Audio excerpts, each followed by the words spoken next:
Astaghfirullah. Bismillahirrahmanirrahim. Assalamualaikum warahmatullahi wabarakatuh.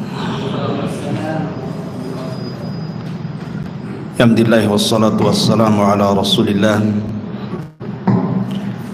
wa ala alihi wa sahbihi wa mawalah wa la hawla wa la quwata illa billahi wa ba'du. Alhamdulillah, di malam hari ini kembali kita bisa duduk untuk berthalabul ilmi, dan kita masih meneruskan tentang qasasul anbiya, kisah-kisah para nabi dan rasul di dalam Al-Quranul Karim. Dan malam ini kita akan membahas Nabi Allah Yunus alaihi salatu wassalam.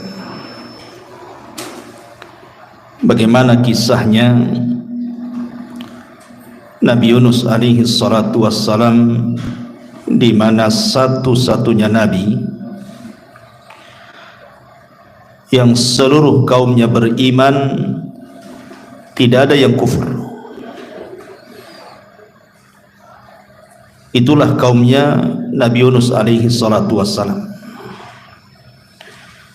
Padahal kalau umat-umat Nabi itu mesti ada yang beriman, ada yang kufur. Entah satu dua yang kufur mesti ada. Tapi kaumnya Yunus ini semua beriman. Tentu mengimankan hampir 100.000 lebih jiwa itu bukan perkara mudah.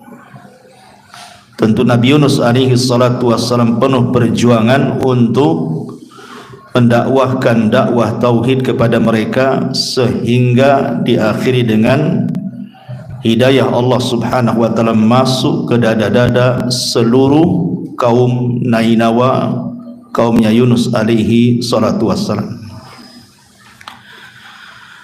Nabi Yunus alaihi salatu wassalam disebutkan di dalam Al-Quran itu 6 kali, dan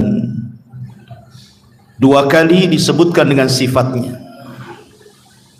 Pertama disebut dengan Dhunnun, dan yang kedua disebut Sahibul Hud.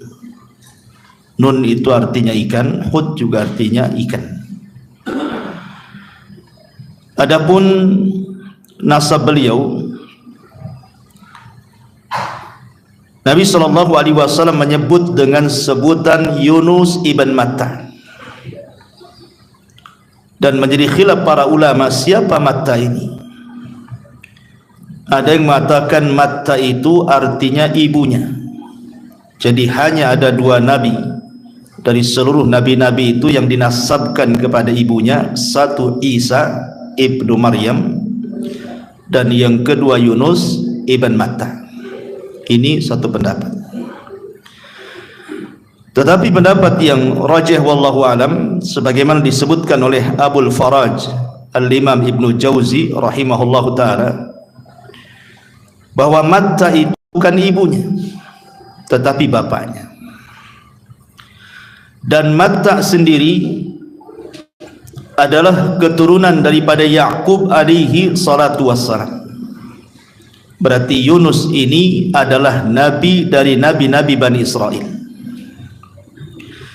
Tapi ada juga yang mengatakan bahwa Yunus ini turunan daripada Binyamin. Binyamin ini saudara daripada Nabi Yusuf yang sekandung.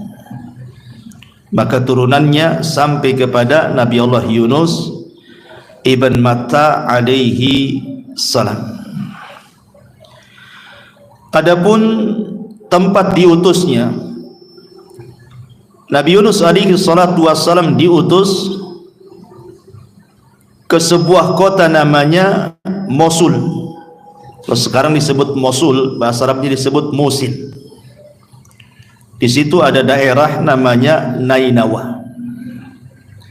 Sekarang menjadi ke gubernuran Nainawa di Irak sana, sebelah timur. dan tempatnya masih ada. Ada yang mengatakan bahwa ketika itu raja yang berkuasa namanya Yerobeam ibn Yoas, itu menurut ahli kitab, tapi Quran tidak menyebutkan, hanya dikirim kepada Nainawa begitu saja dalam hadis Nabi SAW. Kalau kita memperdalam kisah Nabi Yunus ini memang luar biasa, nanti banyak syarat pelajaran yang kita akan petik dan cukup panjang kisahnya karena disebutkan hampir di 6 ayat dalam Quran. Saya akan sebutkan 4 hadis, kemudian beberapa ayat dalam Al-Quran yang berkaitan dengan kisahnya Nabi Yunus. Hadis yang pertama,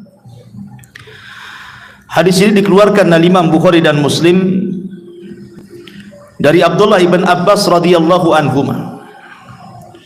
Nabi SAW bersabda, la yambagi li abdin an yakula ana khairun min Yunus ibn Matta. Tidak boleh bagi seorang hamba mengatakan bahwa aku lebih baik dibandingkan Yunus ibn Matta. Bahkan dalam riwayat Abu Hurairah yang disahihkan oleh Syekh Nasiruddin Al-Albani rahimahullahu taala, Rasul mengatakan, ana man qala ana khairun min Yunus ibn Matta faqad kadzab. Barang siapa yang mengatakan saya lebih baik dibandingkan Yunus, maka dustakan kata-katanya. Sebagian para ulama ketika memahami dua hadis ini, bukan berarti kemudian Yunus lebih tinggi derajatnya atau lebih mulia dibandingkan Rasul, tidak. Boleh jadi kata para ulama, Nabi SAW mengatakan seperti ini karena belum tahu bahwa dia adalah afdalul anbiya, bahwa dia adalah seutama-utamanya Nabi, maka dia mengatakan seperti itu. Itu satu pendapat. Yang kedua, boleh jadi Rasul SAW mengatakan seperti itu karena tawadhu, karena Nabi SAW merendah dirikan dirinya dan tidak takabur, tidak sombong. Sebagaimana hadis Rasul mengatakan, ana sayyidu waladi ibni Adam yaumal qiyamah wala fakhr. Saya adalah pemimpin bagi seluruh anak-anak Adam dan saya tidak sombong. Artinya mengatakan seperti ini bukan dalam bentuk kesombongan, tetapi karena tawadhu dari sifat-sifat Rasul. Jadi Rasul ketika mengatakan, siapa yang mengatakan saya lebih baik dibandingkan Yunus, dustakan kata-katanya. Ini adalah perkataan bentuk tawadhu'nya Nabi sallallahu alaihi wa ala alihi wasallam, karena kenyataannya tentu Rasul jauh lebih mulia dibandingkan Nabi Yunus, ya. Karena beliau adalah ulul azmi, sayyidul anbiya'i wal mursalin. Adapun hadis yang masyhur yang nomor 2 yang sering didengar, la tufaddiluni ala Yunus ibn Matta, jangan kalian utamakan aku di atas Yunus ibn Matta. Hadis ini dikatakan oleh para ulama la asla lahu, tidak ada asalnya dalam lafaz seperti ini. Tetapi yang betul, yang rajih, yang sahih adalah hadis pertama yang saya tadi baca. Kemudian yang ketiga, disebutkan dalam musnad antara Utsman sedang duduk di masjid menghayal. Kemudian Sa'd bin Abi Waqqas mengucapkan salam, Assalamualaikum ya Utsman, tapi Utsman tidak jawab. Assalamualaikum ya Utsman, Utsman tidak jawab. Assalamualaikum ya Utsman, Utsman pun tidak jawab. Akhirnya Sa'd bin Abi Waqqas marah, karena menjawab salam itu hukumnya wajib. Dan Rasul pernah mengatakan bahwa salah satu sebab orang itu akan tertanam saling cinta di antara kaum muslimin itu dengan afsyus salam, menyebarkan salam. Artinya ketika kita mengucapkan salam kok tidak dijawab, berarti ada masalah tuh. Ada apa dengan saya? Begitu maksudnya. Makanya kemudian Sa'd bin Abi Waqqas akhirnya melapor kepada Umar ibn al-Khattab radhiyallahu anhu bahwa dia tadi ketemu Utsman mengucapkan salam tak mau jawab. Akhirnya kemudian Umar pun memanggil Utsman ibn Affan radhiyallahu anhu. Kemudian Umar pun meninterogasi Utsman dan mengatakan, ya Utsman, tadi saudaramu Sa'ad bin Abi Waqqas mengucapkan salam, kenapa kau tak jawab? Maka Utsman ibn Affan radhiyallahu anhu mengatakan, saya tidak tahu, bahkan saya tidak dengar. Kalau saya tahu dan dengar, tidak mungkin saya tidak menjawab salam. Akhirnya kemudian kata Sa'ad bin Abi Waqqas, bahkan aku sudah mengucapkan salam tapi kau tak jawab. Utsman membantah lagi, aku tidak dengar. Akhirnya kemudian Umar bin Khattab radhiyallahu anhu bertanya, Affan radhiyallahu anhu, dia mengatakan, boleh jadi tadi aku sedang duduk di Masjid Nabawi itu terpikir sebuah hadis Nabi. Jadi dulu aku pernah bersama Nabi sallallahu alaihi wasallam, ketika itu Nabi sallallahu alaihi wasallam mengatakan sesuatu. Kata Nabi sallallahu alaihi wasallam, da'watun nabi, ada doa seorang nabi yang kalau dibaca dalam setiap doa kita pasti mustajab. Sebelum Nabi SAW menyebutkan doa itu, tiba-tiba datang Arab Badui menyibukkan Rasul, sehingga Rasul lupa menyampaikan terusan hadis itu, kemudian pulang. Dan aku tidak tahu lafadznya seperti apa. Kata Umar bin Khattab radhiyallahu anhu, aku juga sama, aku ada di situ, aku pun tak tahu, katanya. Tiba-tiba Sa'ad bin Abi Waqqas mengatakan, "Na'am, aku tahu," katanya. Karena peristiwa itu ketika Rasul sallallahu alaihi wasallam tiba-tiba setelah ngobrol dengan Arab Badui itu langsung pulang, aku ikuti di belakangnya. Dan aku malu untuk memanggil Nabi sallallahu alaihi wasallam karena sudah dekat dengan pintu rumahnya, maka aku hentakkan kakiku ke tanah supaya ada suara. Maka rupanya Rasul paham, dia melihat rupanya ada Sa'ad bin Abi Waqqas. Maka Nabi sallallahu alaihi wasallam mengatakan, ada apa ya Aba Ishaq? Maksudnya kunyah Sa'ad bin Abi Waqqas. Kemudian dia menceritakan, tadi engkau mengatakan da'watun nabi, ada doa seorang nabi yang kalau dibaca dalam doa-doa kita mustajab. Maksudmu apa wahai Rasul? Maka Nabi sallallahu alaihi wasallam kemudian mengatakan, da'watu dhinnuni idh huwa fi batnil huti la ilaha illa anta subhanak inni kuntu minadh dhalimin fa innahu lam yada' biha muslimun rabbahu fi syai'in qad illa istajaba lahu. Kata Rasul, oh iya, maksud saya adalah doanya Nabi Yunus alaihi salatu wassalam ketika di perut ikan. La ilahalkan doa ini ketika berdoa kepada Rabbnya untuk meminta sesuatu, pasti Allah kabulkan, kata Nabi. Maka Utsman pun berterima kasih kepada Sa'ad dan juga Amirul Mukminin Umar bin Khattab karena Sa'ad hafal doa itu dari Nabi sallallahu alaihi wasallam. Syahidnya di sini apa? Sa'ad bin Abi Waqqas mendengar hadis dari Nabi sallallahu alaihi wasallam tentang doanya Dhinnun. Dhinnun itu maksudnya Nabi Yunus dengan doa la ilaha illa anta subhanaka inni kuntu minadh dhalimin. Artinya ada hubung kait antara Nabi Yunus dengan Nabi sallallahu alaihi wasallam. Ini riwayat yang ketiga. Riwayat yang keempat dikisahkan oleh Al-Imam Ibnu Hisham di dalam sirahnya, Sirah Ibnu Hisham, pakar sejarah.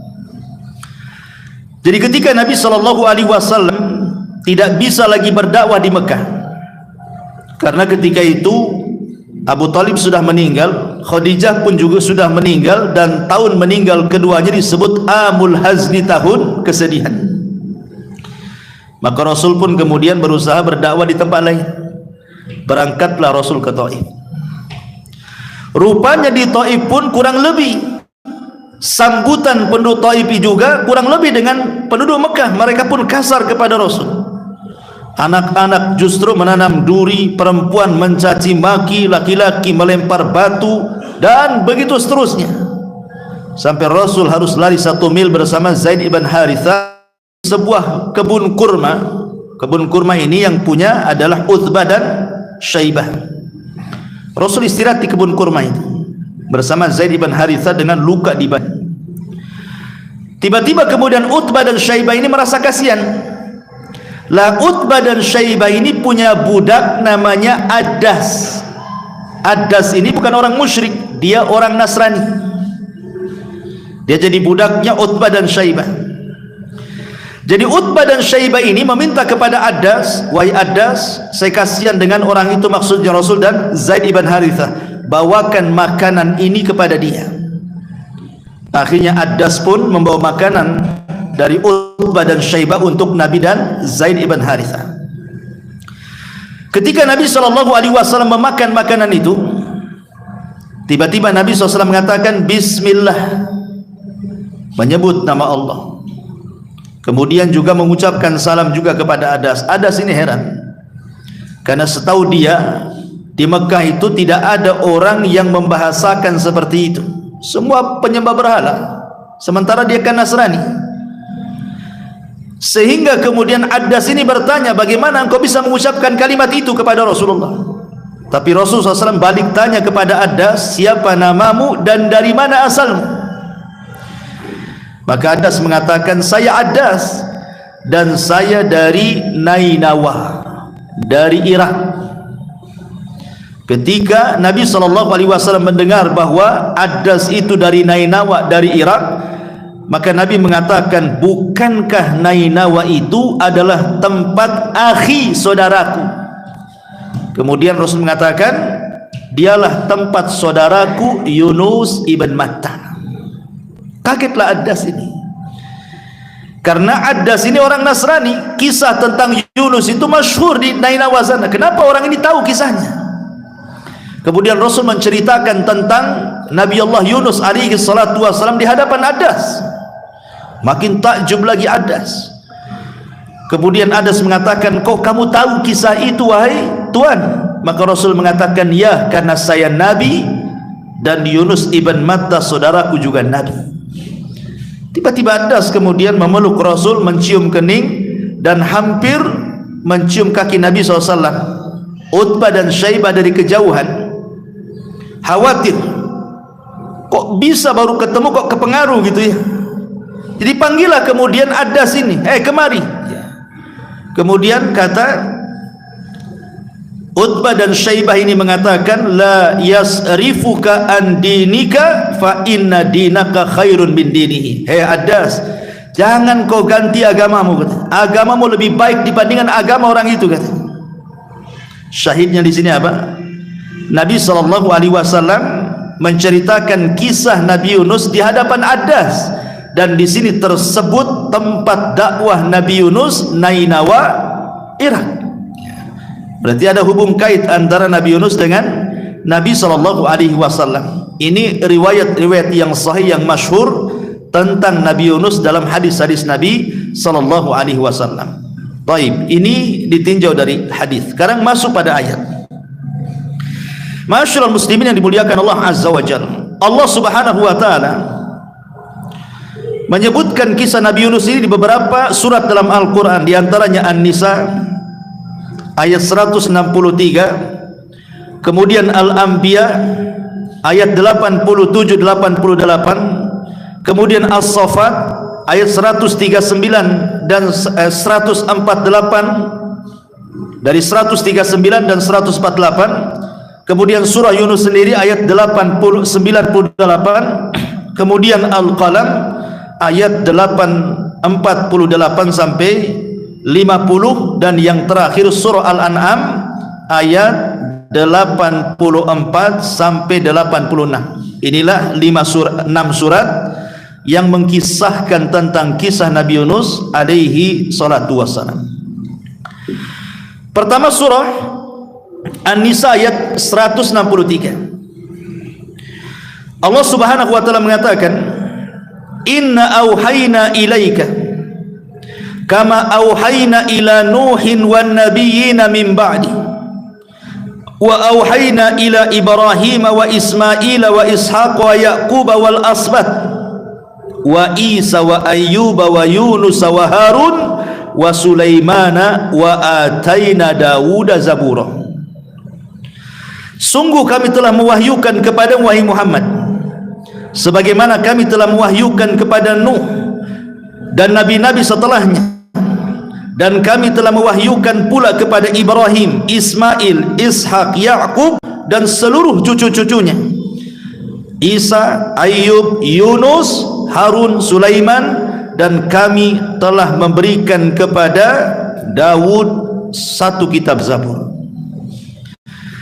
Perhatikan dalam surah An-Nisa 163 ini, Nabi Yunus alaihi salatu wasalam disebut satu nafas dengan nabi-nabi Bani Israel.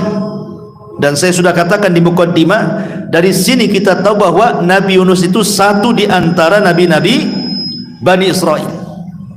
Ini syahid daripada An-Nisa 163. Kemudian juga disebutkan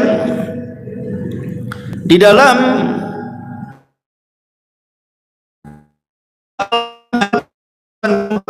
sampai 80, wa wahabna lahu ishaq wa ya'quba kullan hadaina wa nuhan hadaina min qablu wa min dzurriyyatihi Dawud wa Sulaiman wa Ayyuba wa Yusuf wa Musa wa Harun wa kadzalika nazil muhsinin wa Zakaria wa Yahya wa Isa wa Ilyasa kullun minas salihin wa Ismaila wal Yasa'a wa Yunusa wa Lutan wa kullan faddalna 'alal alamin.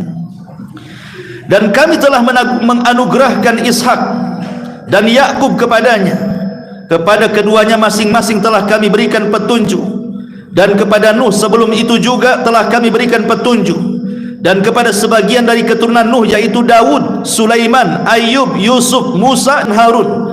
Demikian pula kami memberikan balasan kepada orang-orang yang berbuat baik, dan Zakaria, Yahya, Isa, Ilyas, semuanya termasuk orang-orang soleh, dan Ismail, kemudian Al-Yasa, dan juga Yunus serta Lut, masing-masing kami lebihkan derajatnya di atas umat di masanya.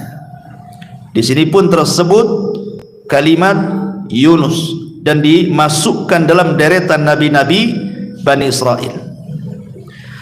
Baik, adapun kisah yang lengkap, langsung kita masuk kepada kisah yang lengkap, adalah disebutkan di dua surat dalam Al-Quran. Pertama surah As-Saffat, dan yang kedua surah Al-Anbiya.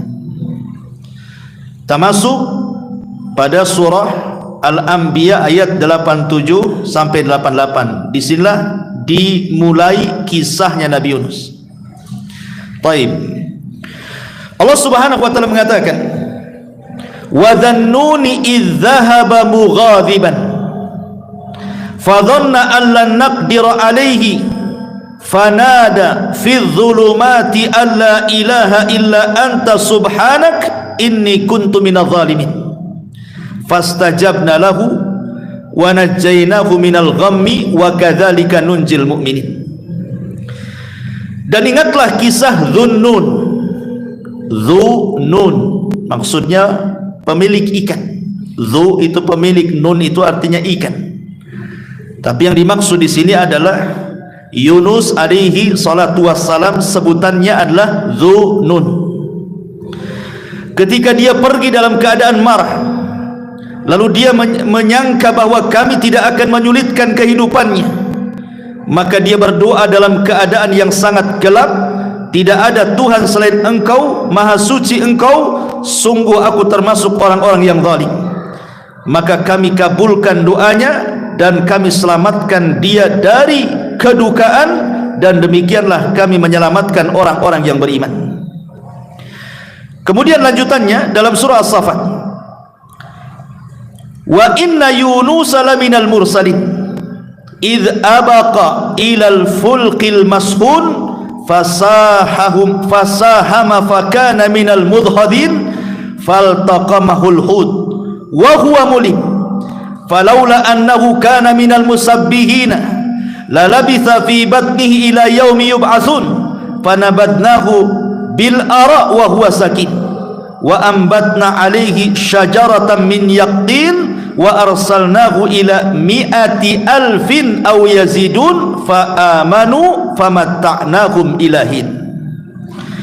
Dan sungguh Yunus benar-benar termasuk salah seorang rasul. Ingat, ketika dia lari dari kaumnya menuju kapal yang penuh muatan, kemudian dia ikut diundi, ternyata dia termasuk orang-orang yang kalah undian, maka dia ditelan oleh ikan besar dalam keadaan tercela. Maka sekiranya dia tidak termasuk orang-orang yang bertasbih kepada Allah, niscaya dia akan tetap tinggal di perut ikan itu sampai hari dibangkitkan. Kemudian kami lemparkan dia ke daratan yang tandus, sedang dia dalam keadaan sakit. Kemudian untuk dia kami tumbuhkan sebatang pohon dari jenis labu, dan kami utus dia kepada 100.000 orang atau lebih, lalu mereka beriman. Karena itu kami anugerahkan kenikmatan hidup kepada mereka hingga waktu yang ditentukan. Ma'asyiral muslimin yang dimuliakan Allah Subhanahu wa taala, kita tahu bahwa Nabi Yunus alaihi salatu wassalam, dari ayat-ayat dan hadis-hadis yang kita baca tadi, Nabi Yunus diutus ke kaum yang disebut dengan Nainawa. Di mana Nainawa? Di Musil. Di mana Musil? Di Irak. Berapa jumlah kaum yang diutus Allah Yunus kepada mereka? Allah mengatakan 100.000 lebih. Itu jumlah kaumnya Nabi Yunus alaihi salatu wassalam. Mi'atu alfin au yazidun, 100.000 atau lebih dari itu. Ada orang yang kemudian hendak membuat syubhat dalam Quran dan mengatakan, masa Allah tidak tahu jumlah umatnya Nabi Yunus, sehingga kesannya Allah mengira-ngira. Kenapa Allah tidak mengatakan 100.000 20 atau 100.000 30, kan jelas gitu ya. Ini kalimatnya 100.000 atau lebih. Lah lebihnya berapa? Masa Allah tidak tahu katanya. Kita katakan bahwa ini hendak membuat syubhat dalam Quran. Kalimat au di sini ada dua penafsiran para ulama. Segi pandangan orang melihat ketika kerumunan orang, kan tidak bisa dipastikan, oh kira-kira sekian. Ini satu penafsiran. Penafsiran yang kedua, maksud au di sini artinya bal.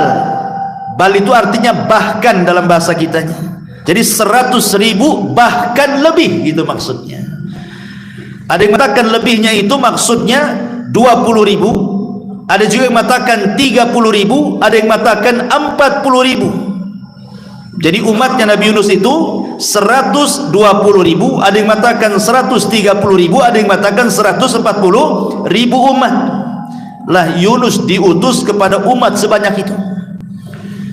Tidak ada nabi sebelum Nabi SAW yang diutus kepada umat sebanyak umatnya Yunus alaihi salatu wassalam. Tetapi semua para nabi diutus kepada kaumnya itu dalam rangka berdakwah tauhid, mesti ada yang mengingkari. Subhanallah, kata para ulama sejarah, ketika Nabi Yunus alaihi salatu wassalam berusaha mendakwahkan dakwah tauhid, rupanya tidak ada yang beriman kecuali 2 orang. Padahal Nabi Yunus itu berdakwah selama 33 tahun. Bukan waktu yang singkat 33 tahun itu, tapi yang masuk Islam cuma 2. Makanya Allah Subhanahu wa taala mengatakan di dalam Al-Qur'anul Karim tentang kisah-kisah Bani Israel, fariqan kadzabtum wa fariqan taqtulun. Ada sebagian umat itu yang mendustakan nabi-nabinya, ada sebagian umat itu yang lebih daripada itu membunuh para nabinya. Lah umatnya Yunus ini, mereka mendustakan dakwahnya Nabi Yunus alaihi salatu wassalam, hanya 2 orang yang beriman. Padahal tabiat Nabi itu ikhwan, tidak diutus dari luar daerah. Pamannya lahir di Batam diutus di Jawa, enggak. Atau lahir di Medan diutus di Batam, tidak. Semua para nabi itu diambil dari kaumnya. Dan itu disyaratkan dalam Al-Quran surah An-Nahl ayat 89. Allah mengatakan wa yauma nab'atsu fi kulli ummatin syahidan 'alaihim min anfusihim wa ji'na bika syahidan 'ala haula. Allah mengatakan dan kami utus pada tiap-tiap umat ini saksi atas mereka dari kaumnya sendiri. Sebagaimana Nabi SAW lahir di Arab, maka dia berdakwah untuk bangsa Arab kala itu, tapi ajarannya untuk seluruh manusia. Maka Yunus pun itu lahir dari Nainawa. Untuk apa coba? Supaya orang-orang Nainawa Irak itu tahu dari mulai bayinya, remajanya, dewasanya sampai diangkat jadi nabi, bagaimana akhlaknya, bagaimana karakternya, bagaimana kehidupannya. Dan pasti Allah sudah mempersiapkan Yunus itu sebaik mungkin karena akan menjadi seorang nabi, sehingga tidak dicela kaumnya. Dan setiap nabi itu akan bicara dengan lisan kaumnya, dan itu disyaratkan juga di dalam surah Ibrahim ayat keempat. Allah mengatakan wa ma arsalna mir rasulin illa bilisani qaumihi, dan tidaklah kami utus tiap-tiap umat seorang rasul kecuali berbicara dengan lisan kaumnya supaya mudah dimengerti. Ya tidak mungkinlah kita orang Indonesia, rasul kita orang Inggris tidak bisa bahasa Indonesia, kan susah pula dia, kita pula susah jadinya memahaminya kan? Artinya Allah Subhanahu wa taala sudah mudahkan Yunus itu untuk berdakwah kepada kaumnya. Tapi subhanallah, persis seperti Allah katakan kadzalika ma atal ladzina min qablihim mir rasulin illa qalu sahirun majnun. Dan begitulah kami datangkan para nabi sebelum Nabi SAW, kecuali kaumnya mengatakan nabi itu tukang sihir ataupun nabi itu gila. Jadi kaumnya Yunus itu menggila-gilakan Yunus dan menganggap Yunus itu tukang sihir. Sama dengan Rasulullah, dikatakan tukang sihir, dikatakan orang gila, dikatakan pemecah belah. Dan ini ada pelajaran besar bagi kita. Siapapun antum yang mendakwahkan dakwah tauhid, maka sunnatud dakwah itu pasti ada orang yang akan memusuhi antum. Pasti ada. Siapapun yang berdakwah dakwah tauhid, pasti ada yang akan memusuhi antum. Sebagaimana para nabi dan rasul mendakwahkan dakwah tauhid, dimusuhi kaumnya. Karena itu sunnatul dakwah. Ma'asyiral muslimin yang dimuliakan Allah azza wa jalla, Yunus itu didustakan oleh kaumnya, hanya 2 orang yang beriman. Sebab itulah maka Nabi Allah Yunus alaihi salatu wassalam marah kepada kaumnya. Sudah 33 tahun berdakwah, tidak ada juga yang beriman. Akhirnya Yunus pun mengancam kaumnya, karena kalian sudah tidak mau beriman kepada Allah, kupastikan dalam 3 hari ini azab Allah akan menimpa kalian. Akhirnya kaumnya cuek-cuek saja, tidak peduli dengan nabinya. Hari pertama tak pun nampak tuh tanda-tanda ada azab itu. Hari kedua juga sama, tak ada tanda-tandanya. Nabi Yunus alaihi salatu wassalam akhirnya takut lebih didustakan kaumnya. Kalau setelah 3 hari juga tidak kunjung ada, tentu orang makin mendustakan dirinya. Maka dia pergi dari Nainawa. Rupanya ketika Yunus pergi itu hari ketiga, Allah subhanahu wa ta'ala memperlihatkan azabnya kepada penduduk Nainawa dengan dikirim awan hitam yang siap menggulung mereka. Dari situlah kemudian tokoh-tokohnya, raja yang berkuasa dan juga tokoh-tokohnya, mereka baru sadar bahwa selama ini kita sia-siakan Nabi di tengah-tengah kita. Kita tidak beriman kepada dia sampai dia pergi.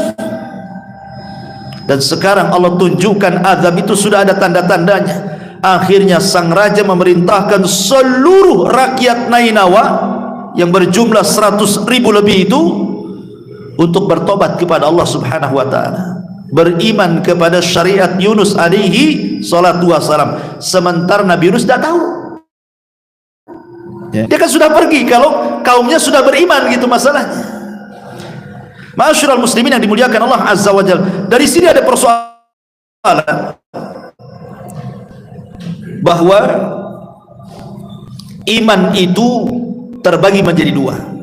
Supaya antum paham, iman itu terbagi menjadi dua. Yang pertama, ada namanya iman itu sifatnya idtirari, terpaksa. Ada yang kedua, iman itu disebut ikhtiyari, karena kehendaknya. Ada orang yang dipaksa beriman, ada yang karena kehendaknya beriman. Kalau terpaksa dan disebut idtirar, maka iman yang terpaksa itu tidak ada guna. Iman yang terpaksa itu tidak bermanfaat bagi pelakunya. Dan itu disebutkan di dalam Al-Quran. Allah mengatakan, falamma ra'au ba'sana qalu amanna billahi wahdah wa kafarna bima kunna bihil musyrikun wa kafarna bima kunna bihi musyrikin falam yaku yanfa'uhum imanuhum lama ra'au ba'sana sunnatallahi allati qad khalat min ibadihi wa khasira hunalikal kafirun. Maka ketika mereka melihat azab, mereka berkata, kami hanya beriman kepada Allah saja, dan kami ingkar kepada sesembahan yang telah kami persekutukan dengan Allah. Maka iman mereka ketika itu, ketika mereka telah melihat azab, maka kami anggap iman mereka tidak berguna lagi bagi mereka. Itulah ketentuan Allah yang telah berlaku terhadap hamba-hambanya, dan ketika itulah ruginya orang-orang kafir. Perhatikan Fir'aun, di ujung hayatnya dia mengatakan, amantu bima amanat bihi banu Israel. Aku beriman dengan apa yang diyakini Bani Israel kepada Musa. Pertanyaannya, manfaat enggak imannya Fir'aun ketika mengucapkan seperti itu? Tidak. Tetap saja Fir'aun ditolak keimanannya. Makanya dalam Islam itu, kalau kita cerita taubat, dalam Islam sendiri mengatakan bahwa taubat itu akan diterima kalau seandainya ada dua perkara. Satu, belum ditenggorokan. Sebagaimana hadis Nabi sallallahu alaihi wasallam, innallaha yaqbalu taubata 'abdin ma lam yughargir. Dalam hadis yang disahihkan oleh Syekh Al-Rahimahullah taala, Allah masih menerima tobatnya hamba selama nyawa belum di kerongkongan. Artinya kalau sudah nyawa di kerongkongan, ya ditolaklah tobatnya. Kemudian yang kedua, selama matahari belum terbit dari arah barat. Dan itu difirmankan dalam surah Al-An'am ayat 158, di mana Allah mengatakan, la yanfa'u nafsan imanuha lam takun amanat min qablu aw kasabat fi imaniha khairah. Allah mengatakan, iman seseorang tidak akan manfaat kalau sebelumnya dia belum beriman, atau setelahnya dia beriman belum beramal saleh. Maka tidak ada gunanya kalau seandainya matahari itu sudah terbit dari arah barat. Lah dari sini ma'asyiral muslimin, ketika Fir'aun mengatakan saya beriman, tetap saja ditolak keimanannya. Kenapa? Karena dia ngomong itu terpaksa, karena sudah digulung oleh ombak. Sekarang pertanyaannya, kenapa kaum Nainawa diterima imannya? Sehingga ketika kemudian mereka bertobat semuanya, padahal azab sudah di atas kepala mereka. Lalu apa bedanya dengan Fir'aun? Tetapi Fir'aun tidak diselamatkan, tetap ditenggelamkan. Kalau kaum Nainawa ini disingkap azabnya, dihilangkan azabnya, kemudian mereka beriman semuanya, bertobat semuanya. Kata para ulama, karena imannya Fir'aun itu idtirari, terpaksa, karena sudah digulung azab, terpaksalah dia beriman. Kalau kaumnya Yunus itu ikhtiari, karena keinginan mereka, mereka nyesal. Bukti penyesalan mereka adalah ketika Nabi Yunus pergi, Kemudian azab Allah sudah di atas kepala mereka. Mereka keluar semuanya seperti orang yang hendak istisqa. Keluar semuanya, anak-anak, laki-laki, perempuan, bawa binatang lagi. Kemudian ketika sampai di tanah lapang dipisahkan, anak-anak sebelah sini, ibu-ibu dan bapak-bapak sebelah sana, anak-anak binatang sebelah sini, induk-induk binatang sebelah sana. Sengaja dipagar sehingga anak-anak nangis, binatang-binatang juga anak-anak yang menjerit menengok induk yang dipisahkan itu, dan semua menangis, mulai dari anak-anak, kemudian orang dewasa, laki-laki, perempuan, dan betul-betul mereka ingin bertobat kepada Allah Azza wa Jalla. Sebab itulah azabnya dihilangkan, ya.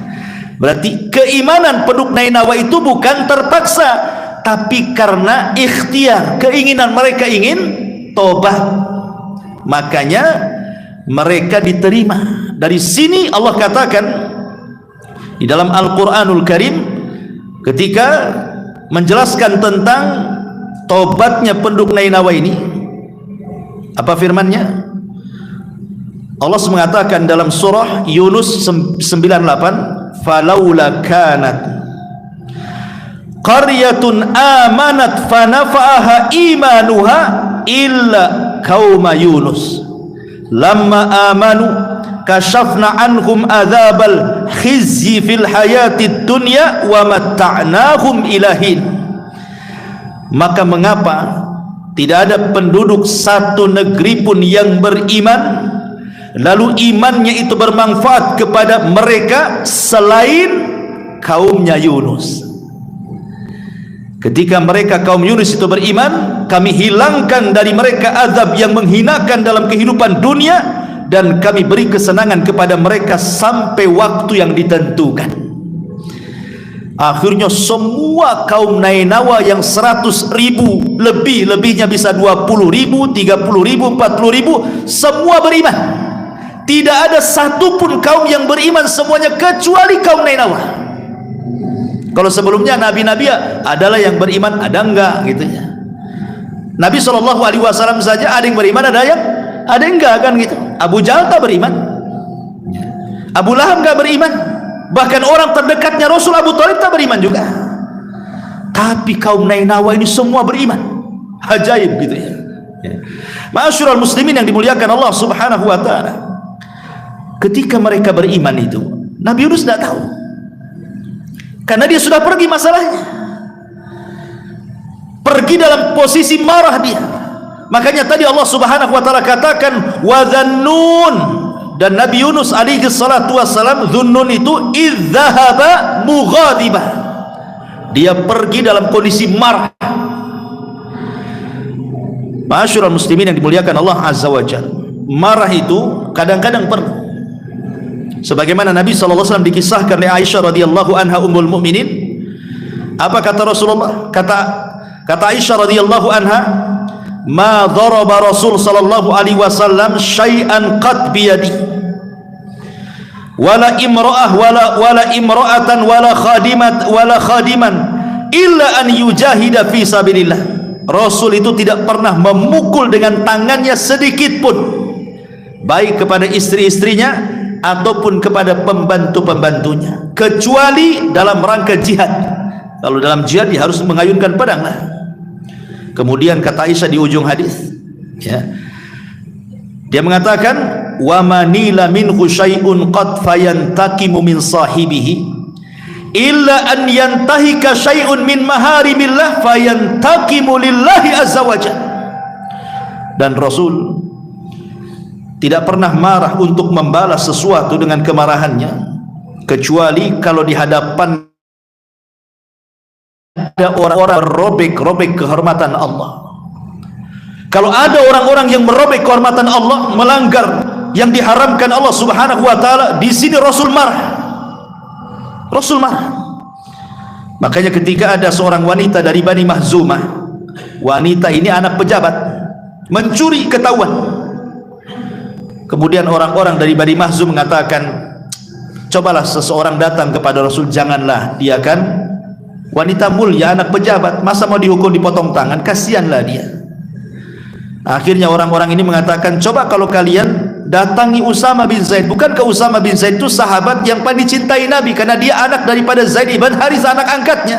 Coba lobby dia, mudah-mudahan berhasil agar Rasul tidak menghukum wanita pejabat dari Bani Makhzumah itu. Maka kemudian Usama datang kepada Rasul menceritakan bahwa dia diutus oleh Bani Makhzum supaya Rasul jangan menghukum wanita yang mencuri itu karena wanita itu anak pejabat. Maka Nabi SAW marah dan mengatakan, innama ahlakal ladzina qablakum annahum kanu idza saraqa fihimus syarib taraku wa idza saraqa fihimudh dhaif aqamu alaihi al-had wa aimullah law Fatimah binta Muhammadin saraqat laqata'tu yadaha, kata Rasul. Kata Nabi SAW, enak saja hancurnya umat sebelum kalian, kata Rasul, apabila pencurinya orang-orang mulia, kalian tinggalkan hukumannya. Apabila pencurinya orang-orang lemah, kalian pula tegakkan hukumannya. Demi Allah, kalau seandainya Fatimah putri Muhammad mencuri, ku potong sendiri tangannya. Bisa. Marah itu penting kalau dalam masalah melihat kemungkaran, ikhwan. Maka Nabi Yunus itu marah gitu. Sudah didakwai selama 33 tahun, tidak pula beriman kepadanya. Sudah diancam-ancam azab, tidak pula beriman kepadanya. Makanya dia pergi dalam kondisi marah. Rupanya Yunus tidak tahu kalau kaumnya sudah beriman, itu masalahnya. Akhirnya Allah Subhanahu wa ta'ala menguji Yunus alaihi salatu wassalam. Kenapa? Karena dia belum diizinkan pergi dari kaumnya, dia berijtihad sendiri keluar hijrah dari kaumnya. Beda dengan Lut alaihi salam. Kenapa dia meninggalkan Sodom kemudian hijrah ke Palestina? Karena Allah Subhanahu wa ta'ala sudah mengutus 3 malaikat memberitahu kaum Lut, memberitahu Nabi Lut bahwa ni subuh akan datang azab kepada kaummu, kau pergi. Berarti Nabi Lut diizinkan kan? Makanya dia pergi. Setelah pergi datanglah azab oleh Allah Subhanahu wa ta'ala lewat malaikat Jibril dengan satu sayapnya. Diangkatnya kaum Sodom ke langit, kemudian dihujani meteor, kemudian ditumpahkan lagi ke bumi, dan sekarang jadi laut mati. Lut keluar hijrah karena ada izin. Nabi Ibrahim alaihi salatu wassalam berdakwah kepada Namrud di Irak. Dia tidak bisa lagi mendakwahi mereka, dan Allah sudah izinkan untuk hijrah. Maka Ibrahim hijrah ke Syam, ke Palestina, kemudian ke Mesir, sampai ke Jazirah Arab. Termasuk Nabi Musa, dia hijrah karena dia tidak bisa lagi untuk mendakwahi orang-orang Mesir di bawah kekuasaan Fir'aun dan membahayakan Bani Israel. Perintahkan Musa untuk hijrah dari Mesir ke mana? Ke Palestina. Jadi nabi-nabi ini diizinkan hijrah, makanya tidak diuji oleh Allah. Termasuk Nabi kita Muhammad SAW hijrah dari Mekah ke Madinah karena memang tidak bisa lagi berdakwah di Mekah. Makanya ketika dia mendatangi Abu Bakar Siddiq radhiyallahu anhu, dia mengatakan, qad adina li bil hijrah ya Abu Bakrin. Abu Bakar, Allah sudah izinkan aku hijrah. Kata Abu Bakar, as-suhbatu suhbatu Rasul. Bolehkah aku menjadi temanmu hijrahmu, menjadi teman hijrahmu? Kata Rasul, as-suhbatu suhbatu ya Abu Bakrin. Boleh kau jadi temanku. Maka Rasul pun setelah dapat izin Allah keluar dari Mekah hijrah ke Madinah. Lah Nabi Yunus ini belum ada izin, dia main keluar gitu saja. Makanya kemudian Allah Subhanahu wa ta'ala menguji Nabi Yunus alaihi salatu wassalam. Akhirnya Nabi Yunus alaihi salatu wassalam pun diuji dengan ujian yang cukup berat oleh Allah Subhanahu wa ta'ala ketika dia meninggalkan kaumnya dan hendak menyeberang lautan. Maka dia melihat ada kapal penuh dengan muatan dan penuh dengan penumpang juga. Akhirnya Nabi Yunus alaihi salatu wassalam naiklah ke kapal tersebut, naik ke kapal tersebut, kemudian mengambil tempat duduk di ujung, ya, karena penuh barang, penuh orang. Ketika datang waktu sholat, Nabi Yunus sholat di situ, dan orang-orang memperhatikan, menunjukkan bahwa ini orang mulia, ibadah sendiri di atas kapal. Tiba-tiba ma'asyiral muslimin yang dimuliakan Allah Subhanahu wa ta'ala, ketika kapal ini sudah mulai berjalan ke tengah lautan. Ada yang mengatakan tiba-tiba ada ikan paus atau ikan besar yang hendak menyerang perahu. Satu pendapat dari kalangan ahli tafsir, nggak ada dalilnya ya. Ini kan pendapat saja. Ada juga yang mengatakan tiba-tiba datang petir sehingga menggoyang kapalnya. Kapal penuh dengan muat, bisa saja dia robohkan begitu. Tapi ada juga yang mengatakan bahwa datang ombak besar sehingga mengombang-ambingkan kapal, sehingga tidak harus dikurangi beban kapalnya. Kalau tidak, tenggelamlah kapal ini. Mulailah mereka mengeluarkan barang-barang di atas kapal untuk mengurangi beban kapal itu. Tapi sudah banyak dibuang barang-barang pun masih juga over kapasitas. Begitulah tamaknya orang kan, apalagi pedagang itu. Kapal ini kadang-kadang di luar kapasitasnya masih dijejeli barang saja kan. Penumpang tuh sudah seatnya habis masih juga masuk, berdirilah di situ. Kalau saya lihat di India itu kereta itu, masya Allah, perasaan itu yang duduk di atas kereta itu tidak lebih banyak daripada di atas keretanya. Makin banyak penumpang di atas keretanya. Ma'asyiral muslimin yang dimuliakan Allah Azza wa Jalla. Akhirnya kemudian orang-orang pun berpikir, ini harus ada yang dikorbankan di antara kita. Tidak mungkinlah kita ini tenggelam rame-rame di sini. Kemudian dimintai kesepakatan semua orang yang dalam kapal itu, bagaimana kalau kita buat undian qara. Akhirnya kemudian sepakat, mau tidak mau yang terkena undian karena sudah kesepakatan harus loncat. Mulailah kemudian diundi satu persatu. Siapa? Bang Karim, loncat. Siapa lagi? Siapa lagi? Loncat. Terakhir pula nama Yunus keluar. Orang-orang sebagian tafsir mengatakan tidak mau Yunus itu meloncat. Kenapa? Karena ada orang yang tahu di kapal itu bahwa dia seorang nabi. Jangan dia, yang lain saja katanya. Atau ada juga yang berpendapat bahwa tidak ada yang tahu, tetapi dia orang asing, tapi karena ketika dia masuk perahu dia sholat, berarti dia bukan orang jahat, dia orang baik-baik, orang mulia. Dan mereka sangat menghargai orang asing, sehingga mereka mengatakan, oh jangan, ini kan bukan orang sini katanya, kita undi orang-orang kita saja katanya. Akhirnya diundi ulang, Yunus lagi keluar, terpaksalah kemudian Nabi Yunus alaihi salatu wassalam harus keluar dari kapal itu. Ma'asyiral muslimin yang dimuliakan Allah Subhanahu wa taala. Ada yang mengatakan bahwa kenapa alasan kemudian Nabi Yunus alaihi salatu wassalam diberikan bala oleh Allah seperti itu.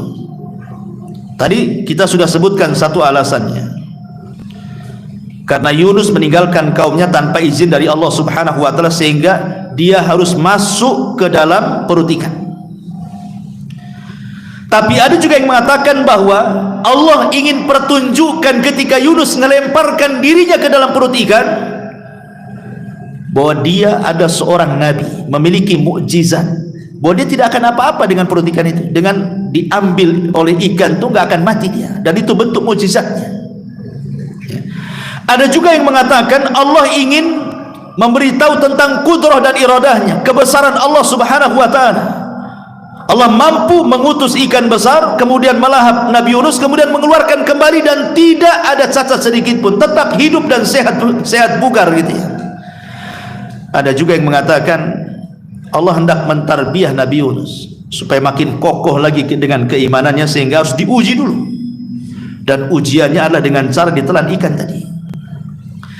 Akhirnya kemudian ketika Nabi Yunus melemparkan dirinya dari perahu itu, rupanya Allah sudah siapkan ikan besar, kemudian mencaplok Nabi Yunus. Tapi Allah katakan kepada ikan itu, ikan, kau tidak boleh memakan dagingnya dan tidak boleh merontokkan tulangnya, dan itu bukan rizkimu. Sehingga ikan itu hanya menelan saja, karena Allah sudah perintahkan jangan memakan dagingnya, jangan merontokkan tulangnya, dan itu bukan rizkimu. Ya ditelan gitu saja.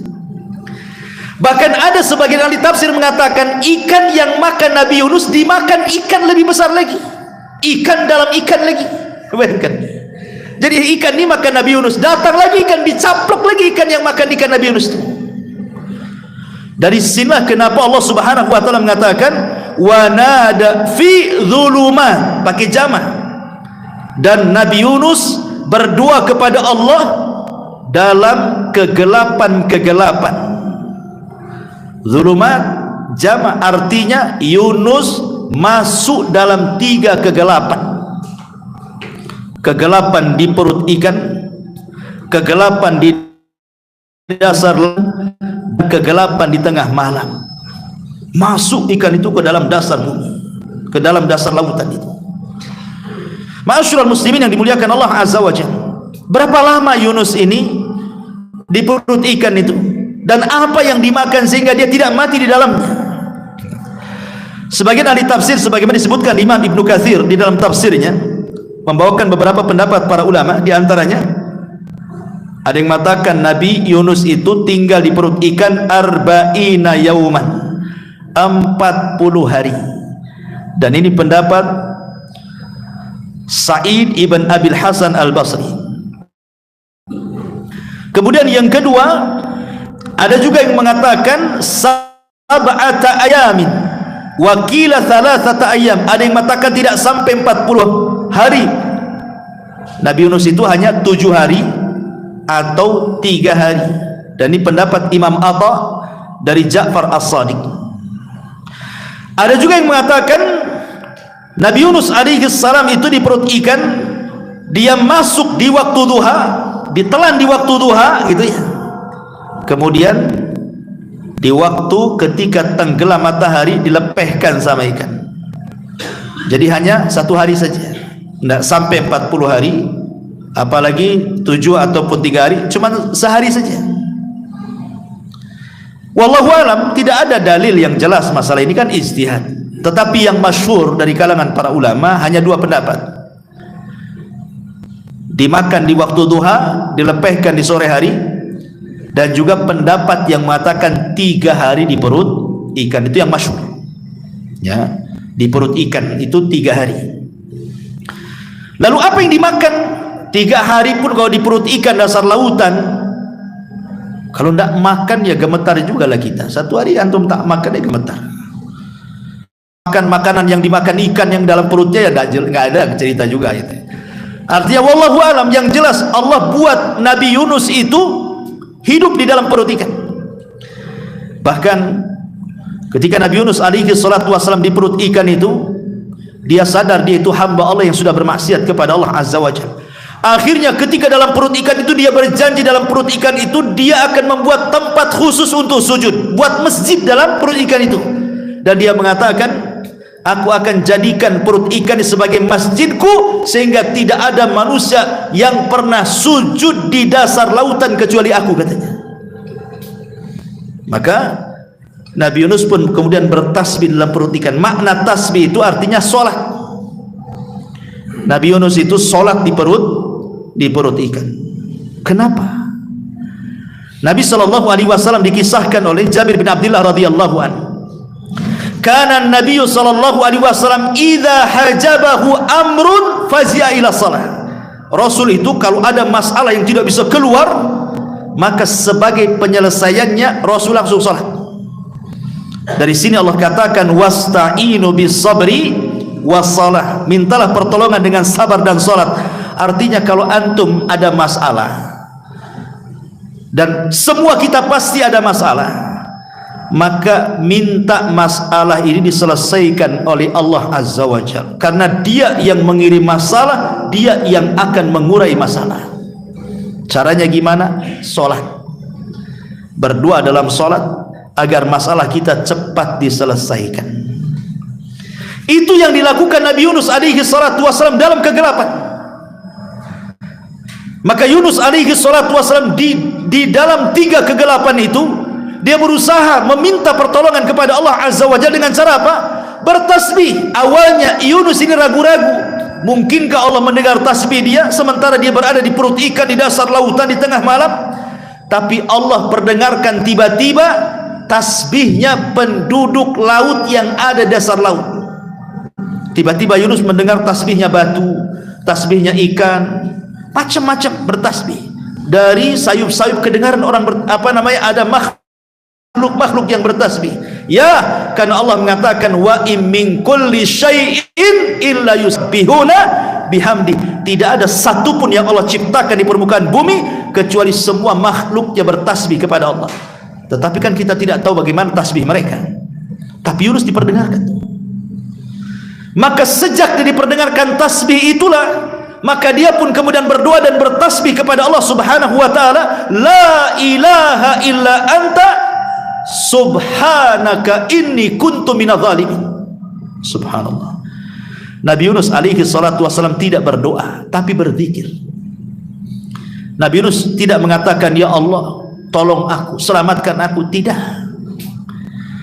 Tapi Nabi Yunus alaihi salatu wassalam hanya mengatakan la ilaha illa anta, tidak ada sembahan yang berhak disembah kecuali engkau, subhanak, maha suci engkau, inni kuntu minadh dhalimin, memang aku yang termasuk orang zalim ya Rabb, aku salah meninggalkan kaumku pada kau belum izinkan.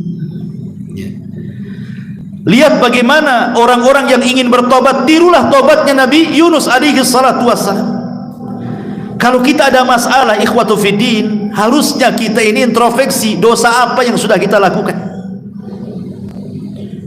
Lihat Yunus, dia tidak mengatakan ya Allah selamatkan, persis seperti perkataan Nabi kan. Ketika Nabi SAW dilempari oleh penduduk Taif itu, Rasul tidak mengatakan ya Rabb aku kan Nabi, kenapa kau biarkan orang-orang yang melempariku itu.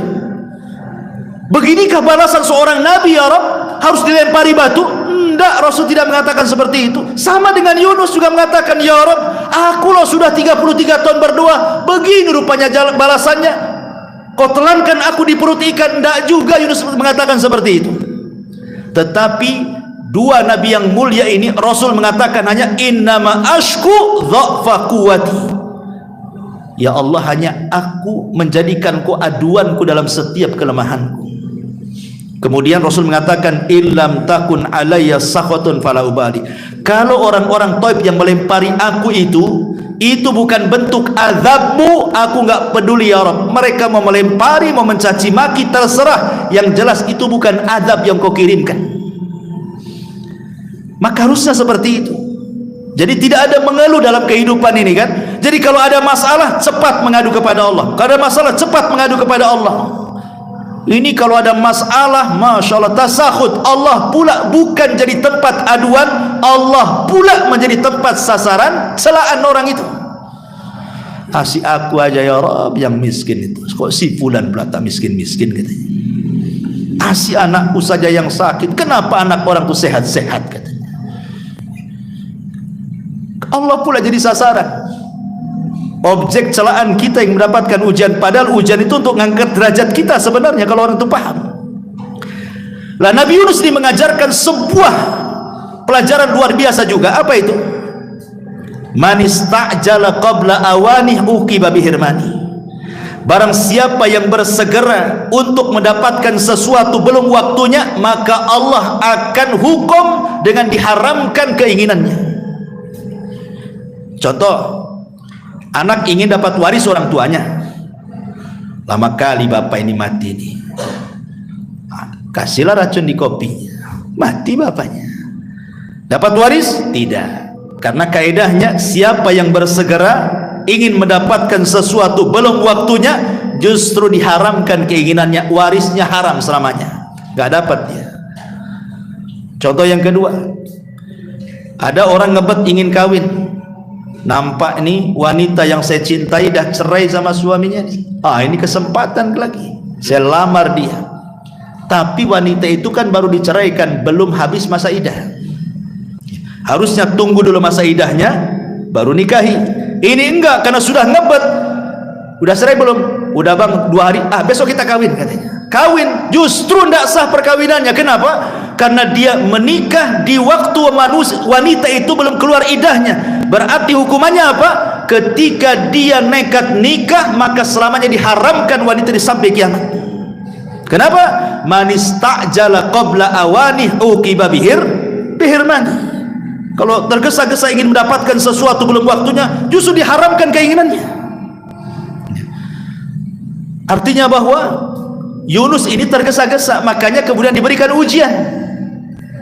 Makanya Nabi SAW mengajarkan kepada kita dari kisah Nabi Yunus itu, disebutkan dalam surah Al-Qalam itu kan, wala takun kasahibil huti idnada wa huwa maqdum. Jangan pernah engkau wahai Muhammad seperti Yunus ketika dia berdoa dalam kondisi sedih. Maknanya apa?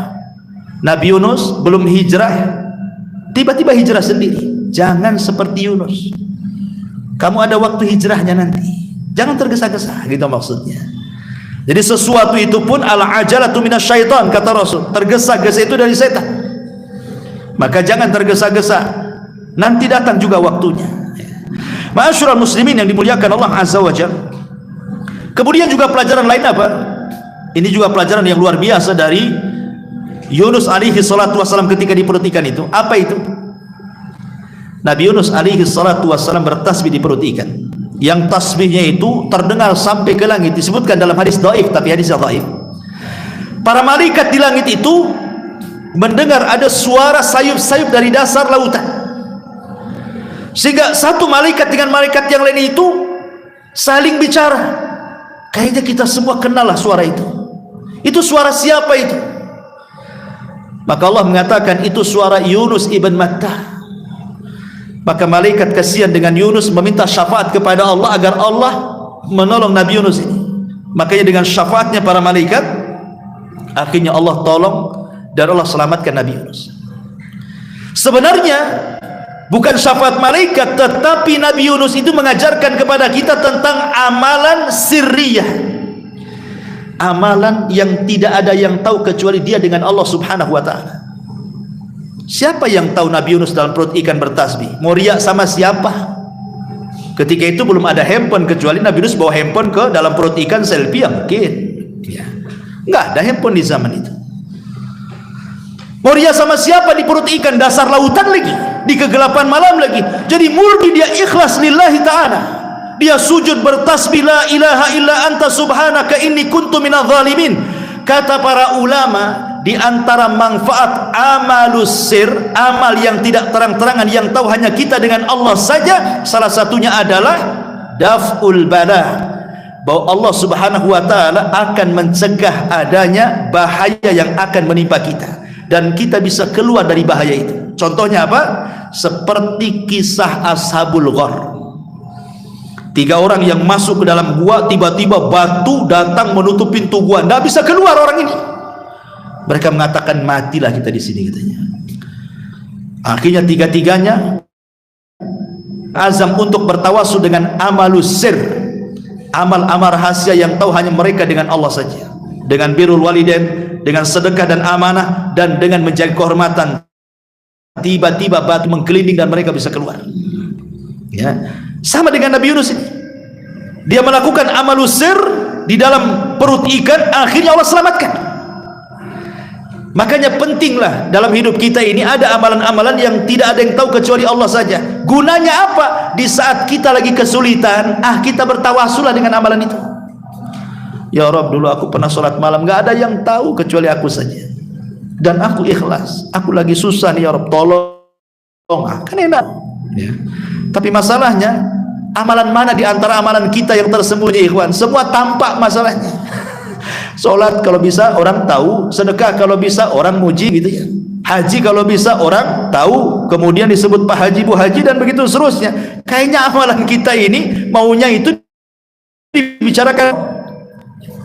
Kembali bahwa setelah itu kemudian Nabi Yunus alaihi salatu terus bertasbih. Akhirnya Allah katakan, faltaqamahul hut wa huwa mulim falaula annahu kana minal musabbihin la labisa fi batnihi ila yaumi yub'atsun. Maka dia ditelan oleh ikan besar dalam keadaan tercela, maka sekiranya dia tidak termasuk orang-orang yang bertasbih kepada Allah, niscaya dia tidak akan pernah keluar dari perut ikan itu sampai kiamat dibangkitkan. Tapi karena dia seorang nabi yang bertasbih, maka Allah keluarkan dia dari perut ikan. Ikan naik ke atas, dilepehkan Nabi Yunus. Di mana coba? Di tanah tandus. Di tanah tandus, nggak ada apa-apa di situ. Nggak ada pohon, nggak ada binatang, nggak ada makanan, nggak ada minuman. Padang tandus, padang pasir, dilepaskan di situ. Ada yang mengatakan kondisi Yunus seperti bayi baru dilahirkan itu, lemas. Ya. Akhirnya Allah Subhanahu Wa Taala disebutkan dalam ayat selanjutnya, Allah tumbuhkan satu tumbuhan. Apa itu? Fanabadnahu bil ara wa huwa faambatna alaihi syajaratan min yaqtin, dan kami tumbuhkan untuk dia sebatang pohon dari jenis labu. Jadi ketika dilepaskan kan masih lemas dia, tiba-tiba Allah tumbuhkan satu tumbuhan di dekat kepalanya. Kemudian tumbuhan itu menutupi wajahnya, menutupi badannya itu. Tiba-tiba cepat aja dia tumbuh, daunnya membesar, kemudian langsung berbuah. Enak tuh kalau kita punya biji labu, ya kan? Pagi tanam, sore panen. Nah, tapi kan tak ada. Ya, ini kan cerita-cerita mukjizat, ya kan? Atau nanam pohon mangga, pagi tanam peloknya, besok pula dah panen. Mangga ajaib itu. Ya. Lah Yunus diletakkan pohon labu. Sedikit faedah labu kata para ulama. Labu ini ad-dawa wasyifa wal ghada. Buah-buahan sejenis labu itu dikatakan oleh para ulama, dia adalah ad-dawa, bisa jadi obat. Asyifa bisa jadi stamina kesehatan, al-ghada bisa jadi makanan. Dan Nabi SAW sangat mencintai labu. Sebutkan dalam hadis, karena Nabi SAW yuhibbuhu wa yaqul innaha syajaratu akhi Yunus. Nabi itu suka makan labu dan dia katakan inilah makanan saudaraku Yunus. Bahkan Anas bin Malik radhiyallahu mengatakan, suatu ketika aku diundang makan bersama Nabi SAW. Tiba-tiba Rasul dalam makanan itu, dalam lauknya mencari-cari lauk labu.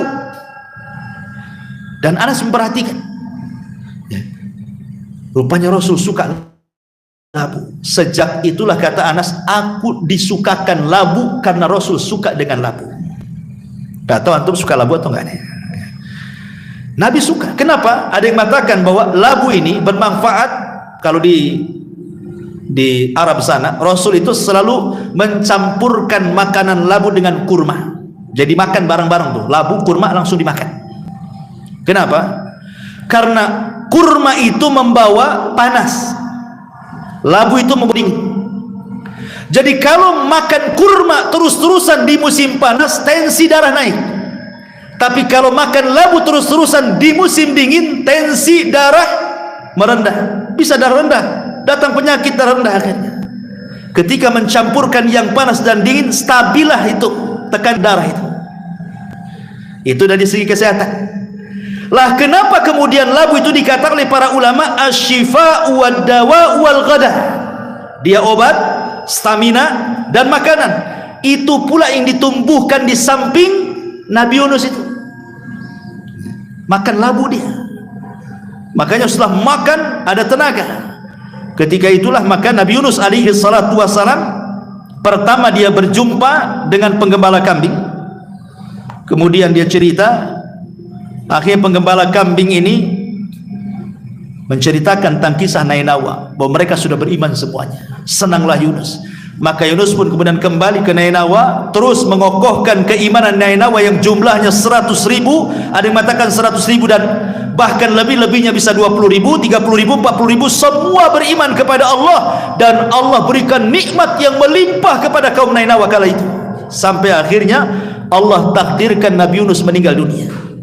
Tetapi ya, yang namanya kaum-kaum dulu diceritakan dalam Al-Quran, setelah meninggal nabinya, sedikit demi sedikit mereka pun kufur kepada Allah Subhanahu wa ta'ala.